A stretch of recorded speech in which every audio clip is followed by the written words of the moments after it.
Ustadz, bagaimana kalau terlanjur dulu pernah ikut tenaga dalam? Apakah dalam badan orang tersebut masih ada jinnya? Bagaimana cara membuang ilmu tersebut? Dan bagaimana cara membentengi diri dari hal yang dilarang oleh ajaran agama? Ada seorang pernah saking saktinya, dia bisa mengobati orang dari jarak jauh. Dengan zikir-zikir, dia dapat ilmu tersebut dengan zikir-zikir bid'ah. Maka kalian telepon, dia ngomong, orang sana bisa sembuh. Luar biasa ilmunya. Ternyata di waktu di ruqyah dia kemasukan. Baru dia sadar, sekarang dia ngaji. Ternyata selama ini ilmunya apa? Dia sangka dari Allah. Kenapa? Karena melalui proses-proses zikir-zikir tertentu, salat-salat tertentu, ternyata bid'ah semua. Akhirnya dia sakti, ternyata di ruqyah ada jinnya, dia baru sadar ternyata bukan dari Allah Subhanahu wa taala. Tetapi saya katakan kalau orang dahulu pernah ikut tenaga dalam, kemudian ternyata dia tidak terganggu, artinya tidak wajib mengeluarkan jin dari tubuhnya. Terutama kalau dalam kondisi dia tidak terganggu dalam ibadahnya, ya. Dia tetap rajin saja banyak beribadah, mudah-mudahan jinnya masuk Islam kemudian keluar. Atau jinnya tidak betah, akhirnya keluar. Jadi dia perbanyak salat, perbanyak zikir pagi petang, perbanyak zikir-zikir, terutama baca ayat kursi, baca sebelum tidur baca zikir. Tidak harus dia mesti mengeluarkan jin dari tubuhnya, terutama jika dia tidak terganggu. Wallahu a'lam bishawab. Apakah cerita-cerita tentang karamah kesaktian Syekh Abdul Qadir Jailani itu benar-benar adanya? Apakah Syekh itu seorang wali? Kita meyakini seperti Syekh Abdul Qadir Jailani insyaallah termasuk wali dari wali-wali Allah, dan dia seorang ulama, ya, di antara para ulama ahlu sunnah, dan dia punya buku-buku yang terkenal, ya. Akan tapi cerita-cerita yang berlebihan tentang Syekh Abdul Qadir Jailani, maka kita bilang mana sanadnya, mana ceritanya, ya. Karena cerita-cerita tersebut, saya katakan cerita-cerita itu belum tentu benar. Terlalu banyak cerita-cerita tentang Wali Songo yang belum tentu benar, enggak ada sanadnya. Enggak ada sanadnya. Seperti Syekh Abdul Qadir Jailani disebutkan ada seorang wanita anaknya meninggal dunia, maka dia sedih sekali. Laporkan kepada Syekh Abdul Qadir Jailani, "Syekh, anak saya meninggal dunia." Maka Syekh bilang, "Tunggu." Maka Syekh pun mengejar malaikat maut, dikejar. Suruh berhenti. Akhirnya dia bawa keranjang roh waktu itu, ya. Bawa keranjang apa? Ruh. Akhirnya entah bagaimana ceritanya, keranjang ruhnya tumpah, akhirnya anak tadi hidup, yang lain juga ikut hidup. Ini kan konyol seperti ini. Nabi Muhammad saja enggak bisa nolak. Datang malaikat maut, waktunya meninggal. Ini Syekh Abdul Qadir Jalil menghentikan malaikat maut, suruh mengembalikan mayat. Ya ini enggak mengembalikan ruh. Ini enggak benar, sampai terlalu berlebihan seperti ini sudah masuk kepada ranah tauhid rububiyah. Seakan-akan mengatur alam semesta, seakan-akan mengatur hidup dan mati. Ini kesyirikan seperti ini. Artinya apa? Orang tidak boleh mati kalau tidak sesuai dengan kehendak dia. Ini enggak benar seperti ini. Maka saya katakan, adapun cerita-cerita tentang beliau, Allah alam bisawab, mungkin beliau punya karamah-karamah, ya mungkin, tapi kita akan tidak menilai kecuali dengan ada sanadnya.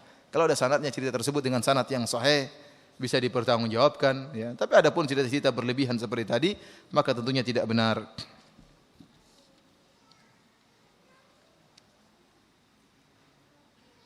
Bagaimana jika ada seorang ustadz yang mengaku menguasai ilmu-ilmu syariah tapi tanpa proses belajar? Istilahnya memiliki ilmu laduni, apakah ini termasuk karamah juga? Bisa jadi ustadz tersebut bohong, bisa jadi dari apa namanya?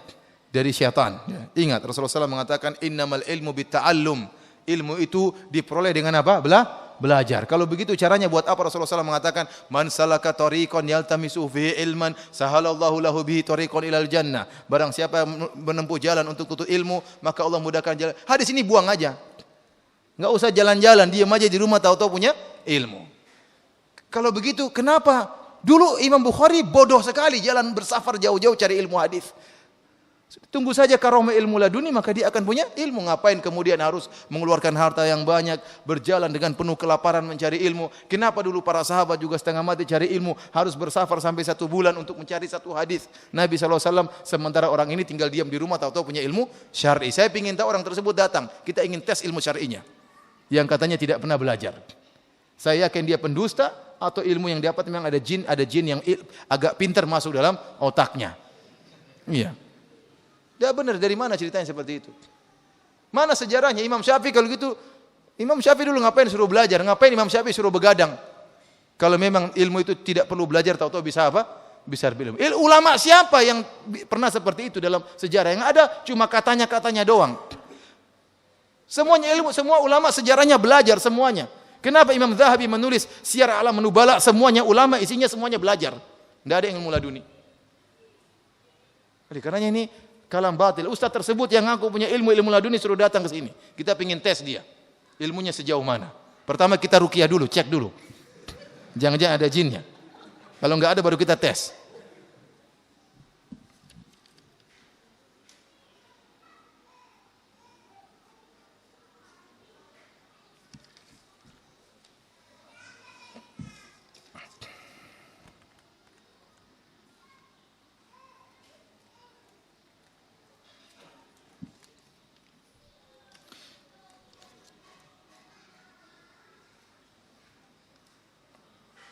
Apakah perbedaan dan persamaan antara wahyu dan ilham? Ilham seperti firasat, kalau wahyu pasti. Oleh karenanya di antara dalil bahwasanya Nabi Khadir adalah nabi, kenapa Nabi Khadir berani membunuh anak? Hatta idza laqiya gulaman faqatalah. Qala aqatalta nafsan zakiyatan bighairi nafsin laqad ji'ta syai'an nukra. Nabi Khadir tatkala jalan Nabi Musa ketemu anak lagi main-main sama orang, maka Nabi Khadir mendatangi anak tersebut, lehernya dipelintiri oleh siapa? Nabi Khadir. Kalau firasat enggak boleh. Enggak boleh orang firasat dengan firasatnya, anak ini jangan-jangan besar jadi jahat, sekarang saya bunuh saja. Dalilnya apa? Nabi Khadir. Kesepakatan ulama enggak boleh. Firasat enggak boleh dilakukan untuk melakukan yang suatu yang haram. Ini menunjukkan itu wahyu. Jadi wahyu pasti, kalau firasat belum tentu apa? Pasti. Perasaan seakan-akan ada sesuatu yang mengiring kita, tapi kita kerjakan. Namun enggak boleh kita menempuh yang haram. Tapi kalau wahyu pasti jelas dari Allah Subhanahu wa taala.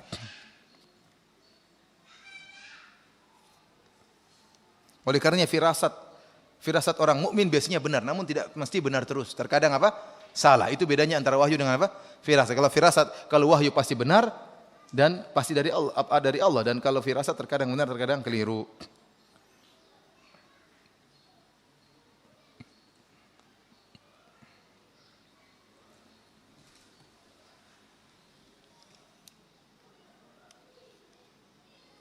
Ustaz, syaitan apa yang terbakar kalau dibacakan Al-Quran? Bukankah syaitan ada yang muslim? Enggak ada syaitan yang muslim. Yang ada jin muslim. Ada syaitan yang muslim. Enggak ada, syaitan enggak ada yang muslim. Jadi jin, kita berlindung minasyaitonir rajim, syaitan yang terkutuk ya. A'udzubillahi minasyaitonir rajim. Jadi jin, ada jin kafir, ada jin apa? Muslim. Kata Allah, para jin berkata, kunna tara'iqa qidada. Kami ini bermacam-macam jalannya. Ada jin tariqat, ada jin macam-macam. Ya. Aliran mereka juga berbeda-beda. Ada mungkin jin tukang tahdir, mungkin juga ada. Pokoknya berbeda-beda. Jadi para hadirin rahmatillah subhanahu wa ta'ala, saya katakan bahwasanya jin, ada jin muslim, ada jin wa anna minnal muslimuna. Di antara kita ada yang muslim. Ada yang selain apa? Muslim. Jadi dari sini jin yang berbuat zalim, kenyataannya mereka tersiksa tatkala kita baca Al-Quran. Terkadang yang masuk dalam tubuh manusia bisa jadi jin kafir, bisa jadi jin muslim. Jin muslim masuk dalam tubuh seorang, namun dia sedang berbuat zalim. Kenapa? Dia menempati tubuh manusia itu kezaliman, mengganggu orang lain. Makanya tatkala kita baca, meskipun dia jin muslim, mengaku muslim, dia tetap tersiksa. Dia tetap apa? Tersiksa. Kenapa? Dia sedang berbuat zalim. Tapi kalau jin yang tidak berbuat zalim, maka dia tidak akan terbakar. Justru dia senang membaca, mendengarkan ayat-ayat Al-Quran sebagaimana jin-jin yang mendatangi Nabi SAW mendengarkan lantunan bacaan Al-Quran. Faham? Oleh karenanya jin-jin yang zalim itulah yang kemudian terbakar tatkala dibacakan Al-Quran. Pertanyaan dari radio, Ustaz. Pendengar radio. Nah. Ya Ustaz, pertanyaan yang pertama dari Radio Gema Madinah FM Martapura. Assalamualaikum. Ustaz, apakah ada tujuan dari orang Syiah? Kenapa mereka sampai mencela Umar, sedangkan Umar merupakan orang yang sakti, kata Ustaz? Mereka mencela Umar dan seluruh para sahabat, mereka cela. Jadi para hadirin rahmatillah subhanahu wa ta'ala, mereka sangat benci kepada 3 khalifah. Terutama Abu Bakar, Umar dan Utsman. Terutama Abu Bakar dan Umar. Abu Bakar dan Umar dikatakan tagut. Keduanya dikatakan apa? Tagut. Umar dikatakan syaitan. Umar dikatakan apa? Syaitan. Kenapa mereka harus mengkafirkan 3 khalifah ini? Saya katakan bahwasanya agamanya orang Syiah tidak mungkin berdiri kecuali para sahabat kafir. Kalau para sahabat enggak kafir, agama mereka enggak bisa berdiri. Kok bisa demikian? Saya ulangi. Orang Syiah itu agamanya enggak bisa berdiri kecuali para sahabat kafir. Kalau para sahabat enggak kafir, maka agama mereka tidak bisa berdiri. Kita orang Islam sebaliknya, agama kita enggak bisa berdiri kecuali para sahabat mulia. Kok bisa demikian? Karena agama kita dibangun di atas Al-Quran dan hadis. Sementara yang meriwayatkan Al-Quran dan hadis adalah para sahabat. Kalau para sahabat enggak beres, Al-Quran dan hadisnya juga enggak beres. Orang Syiah kebalikan, agama mereka enggak bisa berdiri kecuali para sahabat kafir. Kok bisa demikian? Karena agama mereka dibangun di atas keyakinan 12 imam. Dan imam pertama adalah Ali bin Abi Thalib menurut keyakinan mereka.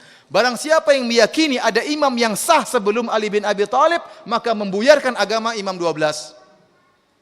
Berarti imamnya bukan 12. Berarti imam pertama Abu Bakar, imam kedua siapa? Umar, imam ketiga siapa? Utsman, Ali imam yang keempat. Berarti imam berapa? Bukan 12, imam 15. Padahal mereka meyakini imam harus berapa? 12 dan pertama harus Ahlul Bait. Dan ini merupakan rukun Islam yang sangat penting di sisi mereka. Nah, kalau ada orang meyakini ada imam yang sah sebelum Ali, maka akan menghancurkan agama mereka. Karenanya Abu Bakar harus kafir, Umar harus kafir, Utsman juga harus kafir, dan seluruh orang yang percaya mereka sebagai khalifah juga harus kafir.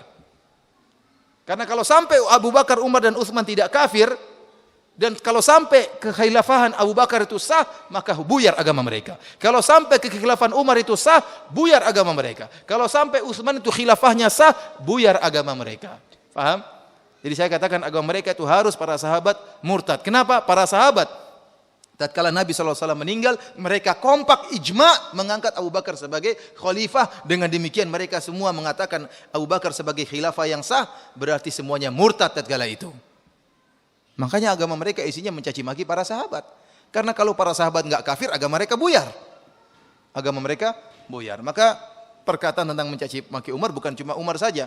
Abu Bakar, Umar dan Utsman dan juga sahabat yang lainnya yang setuju dengan kekhilafahan tiga orang ini. Radhiyallahu taala anhum ajmain. Adapun Umar mereka gambarkan dengan ya gambaran-gambaran yang buruk. Ustaz sampai jam berapa? Masih lama. Mereka berikan gambaran-gambaran yang buruk. Umar mereka katakan seperti kata mereka dalam buku mereka, Umar punya penyakit di duburnya. Tidak bisa sembuh kecuali bima'ir rijal. Jadi Umar itu disodomi katanya. Bayangkan Umar yang gagah perkasa jadi disodomi. Kurang ajar benar. Kurang ajar ya. Umar harusnya jagoan. Setan aja takut, ini sekarang jadi bencong. Ya. Ini gimana orang-orang Syiah ini? Kacau. Kacau balau. Namun mereka bingung. Ada kenyataan-kenyataan pahit yang tidak bisa mereka tolak. Dan mereka juga bingung. Dan mereka menyatakan kebingungan mereka. Sebagaimana Nikmatullah Al-Jazairi dalam kitabnya Al-Anwar Nu'maniyah bingung dengan suatu kasus yang terjadi. Apa yang dia bingung di antaranya? Kok Ali bin Abi Thalib menikahkan putrinya Ummu Kulsum dengan Umar? Sementara Umar bencong dan setan. Bingung dia. Ini kok bisa begini? Dan tertulis dalam buku-buku mereka, dalam kitab Al-Kafi termaksud tertulis masalah ini. Ali bin Abi Thalib menikahkan putrinya dengan Umar. Maka dia pun membuat jalan keluar. Kata dia, ada beberapa jalan keluar. Di antaranya, dia sebutkan 2 atau 3. Yang pertama, kata dia, Ali bin Abi Thalib terpaksa menikahkan putrinya dengan Umar. Kenapa? Umar datang, wahai Ali, kalau kau tidak nikahkan putrimu, mampus kau. Ya. Ali takut, jangan. Iya, ambil aja. Katanya. Ini kan Ali kayak penakut besar ini. Padahal kenapa Ali mesti takut sama Umar? Ali pengikutnya lebih banyak, Bani Hashim lebih banyak daripada kerabatnya Umar.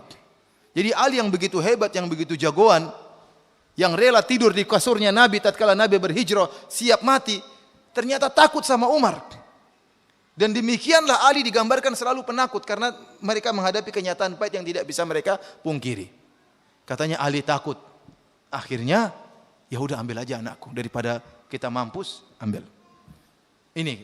Yang kedua kata mereka, kata Nikmatullah Al-Jazairi, kenapa Ali menikahkan putrinya dengan Umar? Sebenarnya bukan Ummu Kulsum yang dinikahkan, tapi waktu Umar maksa ingin menikahi putrinya, Ali bin Abi Thalib segera pergi ke Najran, ketemu dengan seorang dukun dan minta jin perempuan, jinniyah, yang wajahnya mirip dengan Ummu Kulsum. Maka jin itulah yang menikah dengan siapa?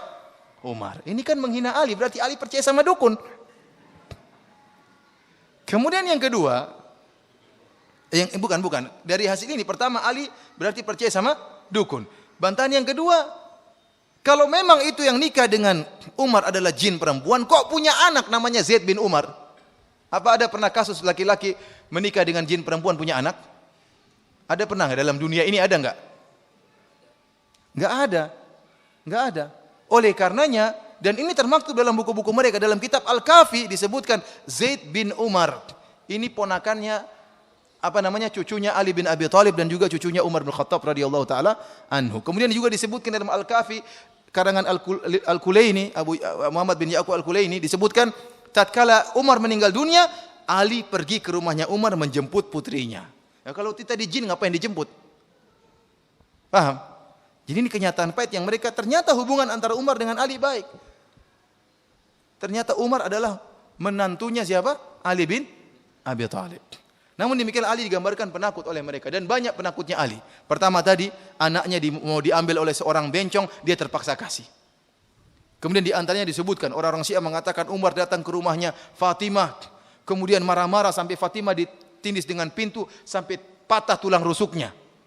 Ali kemana istrinya digitukan? Ya, Ali kemana saja istrinya digitukan dan kemudian dia tidak bela, tidak kemudian rela mati membela istrinya, putri Rasulullah Shallallahu Alaihi Wasallam. Dan ini cerita bohong semuanya. Kemudian di antaranya juga disebutkan dalam buku-buku mereka, dan itu semua saya sebutkan dalam buku saya 33 Banyolan Akidah Syiah. Bagaimana Ali membaiat Abu Bakar, bagaimana Ali membaiat Umar, dan bagaimana Ali membaiat Utsman. Ali membaiat. Mereka bikin riwayat. Sebenarnya Ali tidak mau, namun para sahabat bawa tangannya. Ayo Li, cepat Li. Akhirnya aja terpaksa. Kata mereka Ali terpaksa. Bayat apa? Kenapa tangannya dipaksa? Sebenarnya tidak mau dia, tapi karena dipaksa akhirnya dia gini juga. Ini semua beralih karena penakut. Kemudian juga yang menakjubkan, Ali punya anak-anak dengan nama Abu Bakar, Umar dan Utsman. Ya ikhwan, kalau kita punya anak, masa kita kasih nama George Bush, kita kasih nama Fir'aun? Ya. Tidak mungkin. Kita akan kasih nama dengan nama orang-orang yang soleh. Kalau memang Abu Bakar dan Umar adalah taugut dan syaitan, masa Ali menamakan anak-anak mereka dengan nama tersebut? Kata orang Syiah, itu siasat dari Ali. Karena dia takut. Mana anaknya jadi korban? Oleh karenanya Ali yang pemberani digambarkan penakut oleh orang-orang Syiah. Dan demikianlah saya katakan agama mereka dibangun di atas mengkafirkan para sahabat. Masih ada lagi bertanya? Ya Ustaz, masih dari Radio Gema Madinah FM Martapura. Assalamualaikum warahmatullahi wabarakatuh. Waalaikumsalam. Ustaz, apakah boleh kalau kita membaca Al-Quran sebagai amal soleh atau rutin, sekaligus kita niatkan juga sebagai rukyah untuk diri sendiri? Mohon penjelasan dari Hanafi di Banjarbaru. Boleh. Seorang kalau dia merasa dirinya sakit, ya, dia sakit. Jadi rukyah itu bukan cuma untuk ngobatin jin ya. Orang sekarang rukyah identik dengan apa? Dengan jin. Padahal tidak. Ya, orang sakit hati juga wa nunazzilu minal Qur'ani ma huwa syifa. Kami turunkan Al-Qur'an sebagai obat baik penyakit batin maupun penyakit lahiriah yang zahir. Bahkan kita dapati beberapa kasus orang kanker sembuh gara-gara di ruqyah. Oleh karenanya kita tatkala merasa sakit baik hati kita dalam keadaan bimbang, dalam keadaan sedih, kita baca Al-Qur'an untuk menghilangkan kesedihan kita. Dan Al-Qur'an obat untuk menghilangkan apa? Kesedihan. Kedemikian kalau kita sakit kita baca dengan diniatkan amal soleh dan juga diniatkan untuk berobat, maka ini diperbolehkan, tidak mengapa. Sering saya katakan tadi, jangan sampai kita baca Quran dengan niat-niat yang tidak disyariatkan seperti tadi.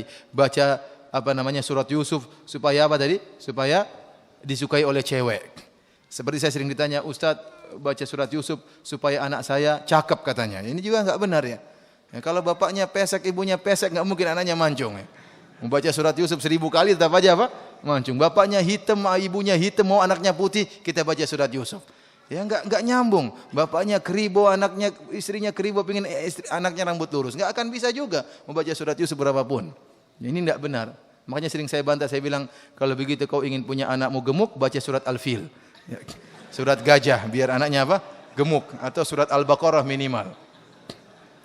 Biar gemuk seperti sapi. Masih dari situ belum? Sudah. Ustadz, bagaimana kiat-kiat dalam menasihati teman yang sangat fanatik dengan wali-wali? Sehingga saat kita menasihati teman kita, dia selalu berkata, wali fulan saja membolehkan. Ya kita bilang tadi, antum kasih pengajian ini, di antaranya suruh dengar ya. Atau antum pelajari apa yang tadi telah kita sampaikan di antaranya, antum debat dia. Debat ya, dengan ilmu, dengan cara yang baik, tidak usah marah-marah, dengan cara yang baik, dia aja berpikir ya. Dia aja berpikir.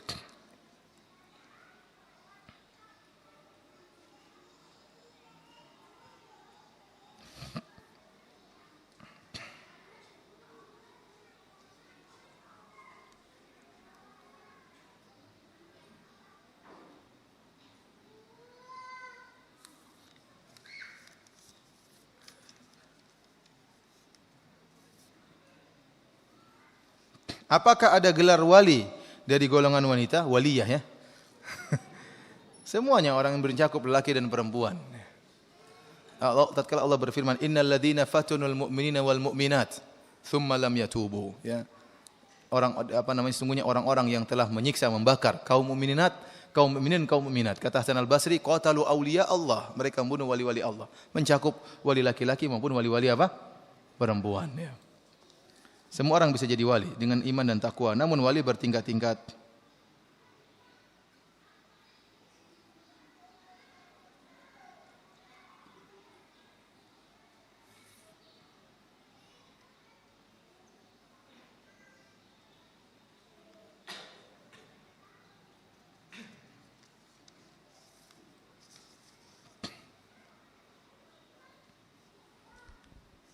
Dari radio dulu Ustaz. Ya, silakan. Ya Ustadz, pertanyaan dari Radio Gema Madinah FM Martapura. Assalamualaikum Ustadz, apa benar katanya wali mempunyai kelebihan sebelum meninggal 40 hari sebelumnya sudah tahu dia ingin meninggal atau mempunyai ilmu khasab yang tidak diketahui oleh orang lain? Enggak benar itu. Lihat Ali bin Abi Thalib tidak tahu kapan dia meninggal. Husain bin Abi Thalib tahu enggak kapan dia meninggal? Makanya dia pergi Karbala, tahu dia dibunuh di sana, dia tidak tahu. Hasan meninggal diracun juga tidak tahu kapan dia meninggal. Ya. Kata Allah Subhanahu wa taala dalam Al-Qur'an dalam surat Luqman, "Wa ma tadri nafsum madza taksibu ghada wa ma tadri nafsun bi ayyi ardin tamut." Tidak seorang jiwa pun tahu apa yang dia akan lakukan besok dan tidak satu jiwa pun, umum ayat ini, tahu di mana dia akan meninggal dunia. Namun benar, jadi tidak ada yang tahu, namun firasat itu ada. Beberapa hari kayaknya dia enggak enak, namun saya katakan firasat tidak pasti. Sering kita dapati firasat kayaknya saya sepertinya mau meninggal. Seperti Allah kasih firasat sehingga dia bersiap-siap, dia tulis wasiat seakan-akan dia meninggal. Tapi tidak ada harus 40 hari sebelumnya, enggak ada. Makanya saya katakan tidak ada dalilnya. Tapi firasat mungkin 3 hari sebelumnya atau perasaan tertentu itu terkadang bervariasi masing-masing orang, namun itu pun tidak pasti. Banyak orang mengatakan dia mau merasa meninggal dunia, ternyata tidak jadi meninggal dunia. Bahkan dia poligami. Oleh karenanya oleh saya katakan bahwasanya firasat itu ada, namun tidak dipastikan harus 40 hari sebelum apa? Kematian. Kalau dibilang 40 hari harus kematian sudah punya firasat, berarti dia tahu kapan dia meninggal. Dan ini bertentangan dengan ayat tadi yang kita sebutkan. Wa ma tadri nafsun bi ayyi ardin tamut. Dan seorang jiwa pun tidak tahu di mana dia akan meninggal dunia. Ada lagi yang bertanya langsung?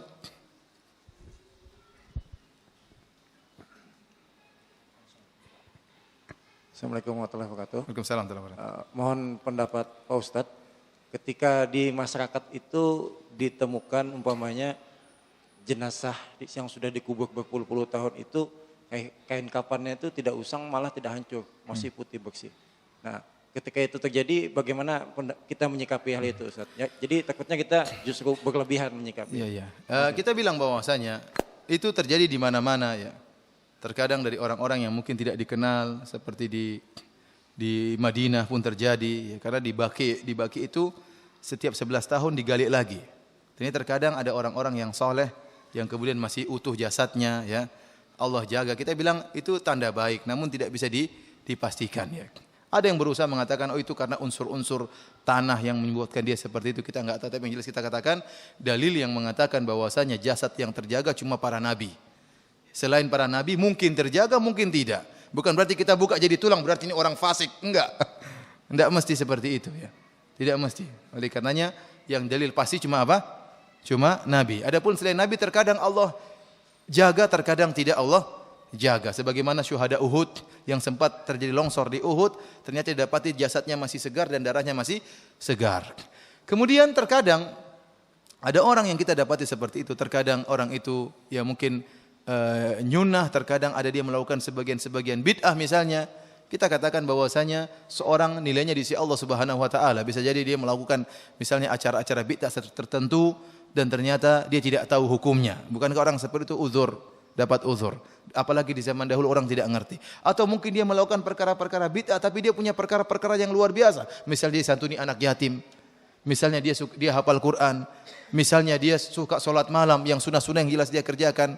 Maka kemudian Allah jaga jasadnya, artinya kesalahan dia ini tidak ada dibandingkan dengan kebaikannya yang banyak. Akan intinya semuanya kembali kepada Al-Quran dan sunnah. Karena sebagian orang mengatakan lihat orang ini dulu selama hidupnya dia mungkin sering melakukan satu bid'ah tertentu. Toh jasadnya terjaga. Kita bilang di Mekah juga banyak orang seperti itu. Di Madinah juga orang-orang yang tidak pernah begitu juga dijaga jasadnya oleh Allah Subhanahu wa taala. Oleh karenanya kembali kepada tetap Al-Qur'an dan sunnah. Wallahu a'lam bishawab. Ustaz, langsung Ustaz. Assalamualaikum warahmatullahi wabarakatuh. Waalaikumsalam. Saya pernah berdiskusi tentang teman saya itu dia mengikut suatu kajian dan ulama tempat dia mengaji itu bahwa ulamanya bilang bahwa gurunya itu bisa bertemu dengan Rasulullah, bahkan bisa mendapat ilmu dari Rasulullah. Langsung dapat ilmu dari Rasulullah. Iya. Nah, Tidur apa nyata?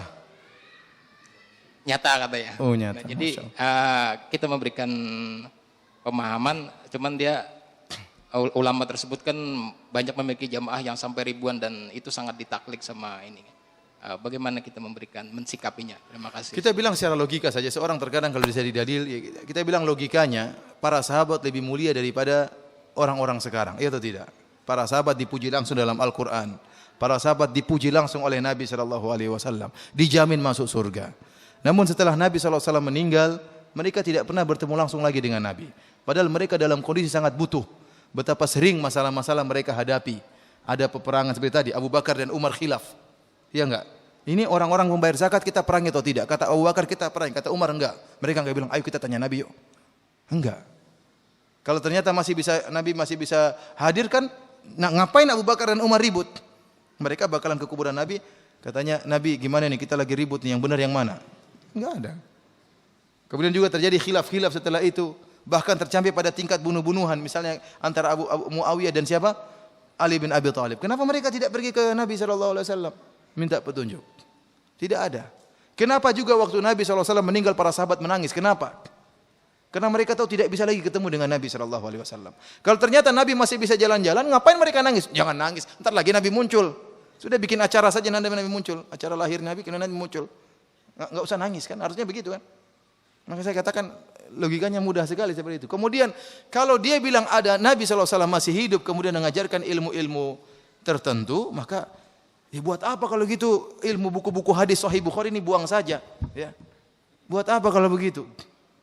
Seakan-akan syariat Nabi belum sempurna. Kenapa masih ada ajaran-ajaran setelahnya? Dan saya katakan orang seperti ini yang langsung ketemu Nabi berarti dia adalah sahabat baru radhiyallahu taala anhu. Iya. Karena definisi sahabat adalah orang yang bertemu Nabi dalam keadaan muslim dan meninggal dalam keadaan muslim. Itu benar-benar dia adalah seorang sahabat. Karena dia mengatakan ketemu Nabi dalam keadaan apa? Hidup nyata. Ya. Dan ini tentunya khurafat. Ya mungkin dia ketemu orang ngaku sebagai apa? Sebagai nabi, namun bukan Nabi sallallahu alaihi wasallam. Karena orang-orang yang sangat mulia jauh lebih mulia daripada dia, Abu Bakar, Umar dan Utsman tidak pernah ketemu Nabi setelah Nabi sallallahu alaihi wasallam meninggal dunia. Kalau mimpi ya mungkin, kalau mimpi sahabat juga mimpi ketemu Nabi. Pertanyaan Ustaz. Assalamualaikum warahmatullahi Assalamualaikum. wabarakatuh. Ada fenomena di masyarakat Ustaz, seorang itu disebut seorang wali gitu kan. Jadi seorang itu sebelum bertamu ke rumahnya begitu masuk, dia sudah tahu apa yang dihajatkan mau ketemu sama dia itu kan. Jadi dianggap si tuan rumah ini seorang wali begitu. Jadi katanya dia punya ilmu kasab gitu, tahu apa-apa itu gimana Ustaz? Kita bilang tidak ada yang mengetahui isi hati manusia kecuali Allah Subhanahu wa taala memberitahukannya kepada orang lain. Bahkan artinya nabi saja tidak tahu, saya katakan. Oleh karena Nabi dalam hadisnya mengatakan, "Innakum takhtasimuna ilayya, fala'alla ba'dukum alhana min ba'd," atau kama qala Nabi sallallahu alaihi wasallam. Kata Nabi sallallahu alaihi wasallam, kalian berselisih kepada aku bisa jadi satu orang lebih pintar ngomong daripada yang lainnya. Artinya Nabi tidak tahu isi hati manusia. Makanya Nabi mengatakan di Madinah kata Allah Subhanahu wa taala, bagaimana ayatnya Ustaz? La ta'lamuhum nahnu na'lamuhum, tentang orang-orang munafik. Kata Allah Subhanahu wa taala di penduduk kota Madinah ada orang-orang munafik yang kau ketahui, ada orang-orang munafik yang kau tidak tahu dan kami tahu. Kalau Nabi tahu isi hati manusia, Nabi akan tahu semua orang munafik. Ternyata ada orang-orang munafik yang Nabi tidak tahu. Ini dalil bahwasanya Nabi tidak mengetahui isi hati seluruh isi hati manusia. Oleh karenanya tatkala Usama bin Zaid membunuh seorang tatkala orang kafir mau dibunuh, dia mengatakan la ilaha illallah, Usama bin Zaid tetap aja bunuh dia. Nabi marah sama Usama bin Zaid. Kenapa kau bunuh dia? Ba'da an qala la ilaha illallah, setelah dia mengucapkan la ilaha illallah, kata Usama bin Zaid, dia mengucapkan itiqa'a nafsihi, untuk dia selamat. Kata Nabi, apa kau telah membelah dadanya? Apa kau tahu isi hatinya? Nabi marah. Kenapa? Karena orang harus menilai yang zahir, isi hati tidak diketahui. Ya. Oleh saya katakan bahwasanya jangankan orang ini, Nabi saja tidak tahu isi hati seluruh manusia. Para sahabat juga tidak tahu. Kalau firasat mungkin, orang ini dari wajahnya kita tahu ini niatnya buruk, dari wajahnya mungkin kelihatan, atau dari cara ngomongnya mungkin. Tapi tahu isi hati manusia, hajatnya, maka ini mustahil kecuali dengan bantuan jin. Saya pernah menghadapi kasus orang yang saya ruqyah. Dia ngakunya bisa mengetahui isi hati manusia. Maka waktu diruqyah jinnya mulai bicara. Saya bilang, apa kelebihanmu? Tempat saya ngobrol-ngobrol karena saya penasaran. Dia bilang, saya tahu isi hati manusia. Saya bilang, ente dusta. Nabi aja nggak tahu. Ente dusta. Gimana caranya? Ya, saya dusta. Bagaimana caranya? Ya saya ngirim teman saya untuk bisik-bisikin dalam hatinya. Jadi jin yang lain dikirim, bisik-bisikin ke hati temannya. Sehingga akhirnya dia pun bisa tebak isi hati orang lain. Allah alam bisawab, kita nggak tahu ya. Tapi yang jelas saya katakan mengetahui isi hati orang lain itu bukan tidak benar itu. Tidak benar. Nabi aja tidak tahu mengetahui seluruh orang munafik, dan tadi dalil yang telah kita sebutkan. Wallahu alam bisawab. Nah. Min ahli Madinah maradu 'alan nifaq la ta'lamuhum nahnu na'lamuhum. Itu orang-orang munafik ada yang Nabi tahu, Nabi tidak tahu. Ada orang munafik yang Nabi tidak tahu, dan cuma Allah yang tahu. Surat apa, Ustaz? Surat At-Taubah ayat 101. Antum buka nanti. Surat At-Taubah ayat 101. Seandainya Nabi tahu isi hati manusia, maka Nabi akan tahu seluruh orang munafik. Ternyata banyak orang munafik yang Nabi tidak tahu mereka munafik atau bukan.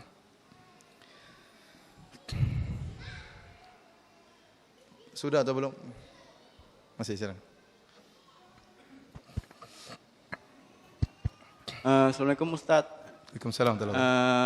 Ada cerita seperti ini Ustaz.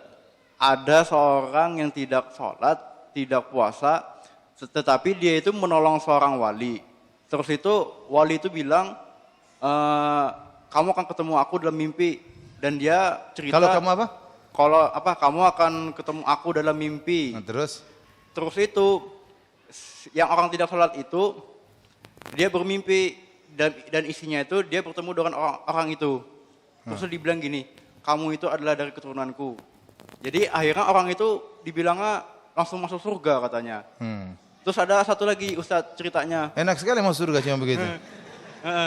Terus itu ada lagi. Ada yang bilang Nabi tidak dijamin masuk surga. Apalagi orang ini. Terus. Terus itu ada lagi satu cerita dibilang gini. Itu cerita-cerita mana sanatnya? Bingung saya. Terus itu. Kalau cerita saya bisa juga, dulu kakek saya Superman. Percaya atau tidak? Enggak percaya, enggak urusanmu. Dulu katanya ke bapak saya itu kakek saya masuk surga, bahkan dia bisa terbang, bahkan Superman belajar sama dia. Terus gimana kalau begitu? Kalau cuma katanya saya juga bisa bikin. Cerita seperti itu buat apa? Kemudian gampangkan masuk surga, cuma enggak pernah sholat, terus walinya bilang kamu masuk surga, itu setan pasti. Itu pasti setan. Kalau cerita itu benar, maka yang datang kepada dia itu setan. Masa orang enggak sholat kemudian masuk surga? Jelas itu setan.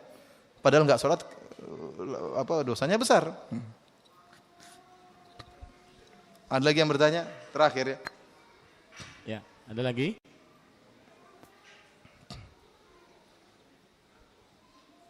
Gitu. Dari radio ada. Radio. Ada satu terakhir.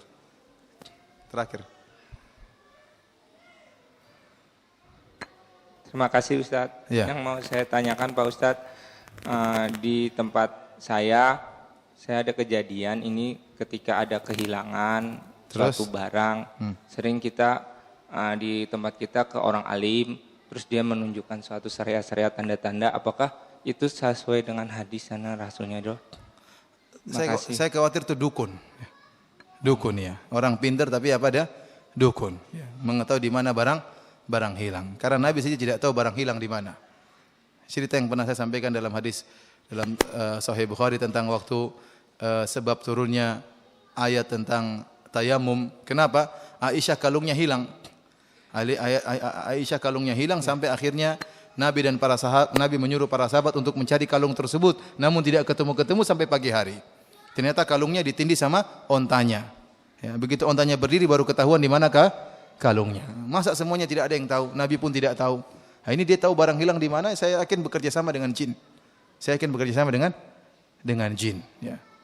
Wallahu alam bisawab.